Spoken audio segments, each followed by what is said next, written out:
आवाज आपकी, खबर हमारी। आप देख रहे हैं न्यूज 24 उल्लासनगर। नया जोश, नया विचार। दमदार उम्मीदवार राजू गोपलानी इस बार पैनल नंबर 19 से चुनावी मैदान में।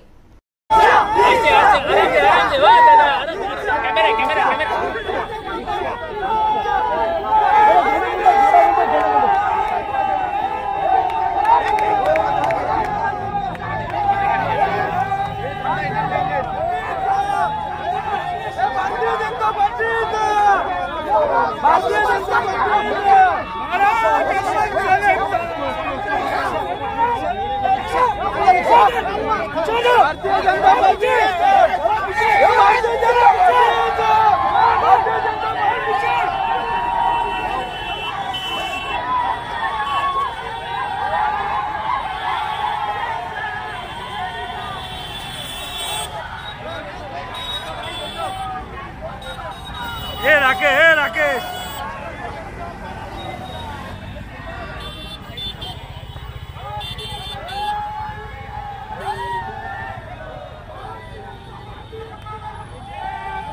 आज कई सालों के इंतजार के बाद शार्ड ब्रिज का रिपेयरिंग करके फिर से इसको खोला गया है।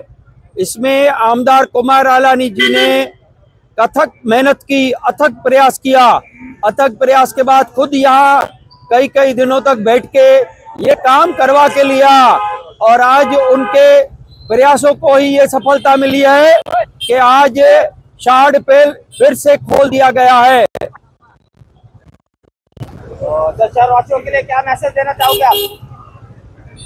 अभी सबके लिए यही मैसेज है कि ये तकलीफें खत्म हुई, ये ब्रिज आपका वापस से तैयार हो गया है और इसमें जो काम हुआ है वो इस तरीके का काम हुआ है। आगे आने वाले कई सालों में इसके ऊपर कोई भी खड्डे नहीं पड़ेंगे। यहाँ पे देखा गया कि अन्य पार्टियों द्वारा भी ऑब्जेक्शन दिया गया, क्या कहेंगे आप उसके बारे में? देखिए, काम भाजपा करती है, काम कुमार आलानी आमदार करता है और श्रेय लूटने के लिए सभी लोग आ जाते हैं।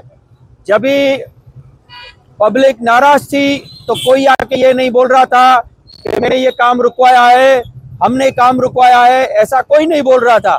हमारे कारण काम नहीं हो रहा है, ऐसा कोई नहीं बोल रहा था। अभी आ रहे हैं सब लोग श्रेय लूटने के लिए। ये श्रेय की राजनीति है। जनता जानती है कि किसने इस पुल को वापस बनाने के लिए प्रयास किए, अथक मेहनत की।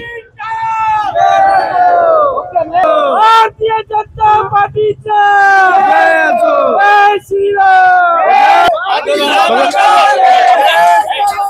हा जो ब्रिज आहे त्या ब्रिजचं बऱ्याच दिवसापासून इथं खड्डे झाले होते।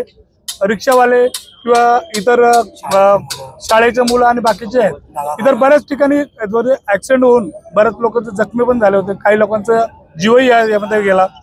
परंतु याच्याकडे कुणाचं लक्ष जात नव्हतं, फक्त येऊन बघून पत्र देणं आणि हे करणं। पण जेव्हा महाराष्ट्र नवीन सेनेने इथे रास्ता रोको केला आणि 6 महिन्यापासून आमचा पाठपुरावा चालू होता, नॅशनल हायवेचे जे इंजिनियर आहेत, पीडब्ल्यूडीचे जे अधिकारी आहेत, त्यांच्यापासून 6 महिन्यापासून आमचा पाठपुरावा आहे। आमचे त्याचं पत्र पण आहे, मेल आहे, सर्व आहे।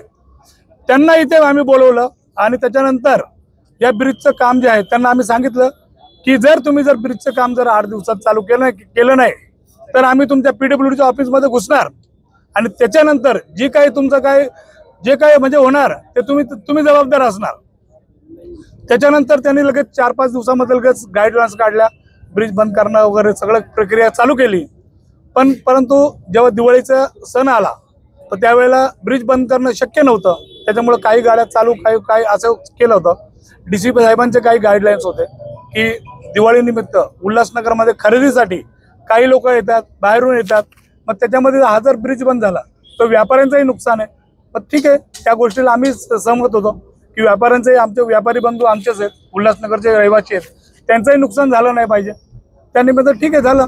त्याच्यानंतर जेव्हा आम्ही त्यांच्या वारंवार हे करत होतो की हा ब्रिज फक्त थुकपट्टी नको आहे, फक्त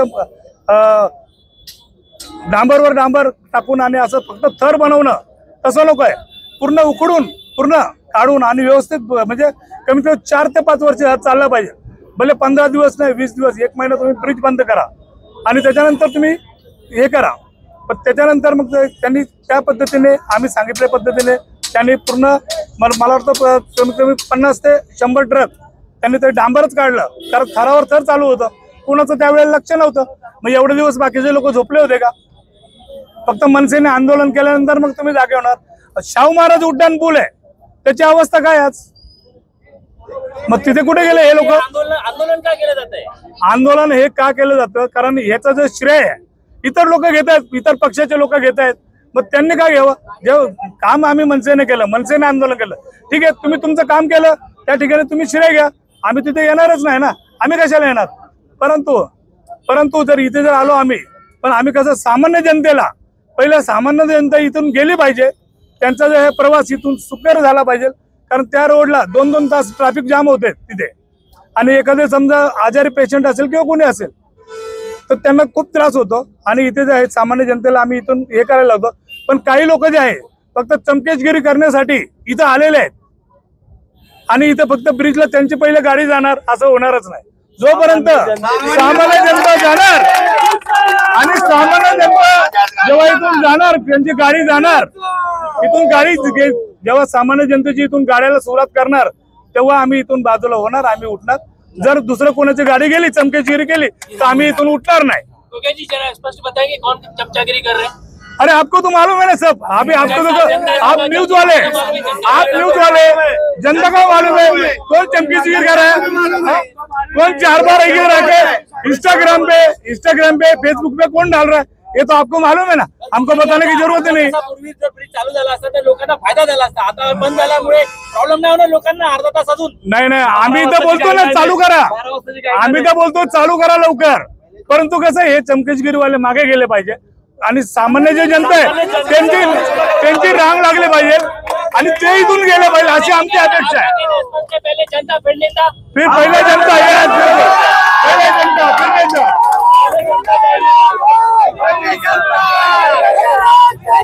पहिला जनता नंतर.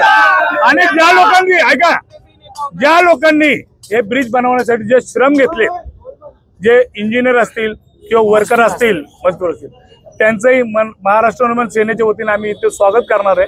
त्यांनाही लाडू वाटप करणार आहे. आम्ही फक्त श्रेय घेण्यासाठी केक कापणार नाही. इथे केक आम्ही आणला पण नाही. पण ज्यांनी खरोखरच 16 तास रात्रंदिवस परत त्यांनी मेहनत घेतलेली आहे त्यांचा आम्ही सत्कार करणार आहे मनसेच्या वतीने. ते लग्नाच्या कार्यासाठी धुळ्याला गेलेले आहेत, त्याच्यामुळे ते इथे आले नाही, ते आलेच असतात. पण ते आमच्या संपर्कात आहे.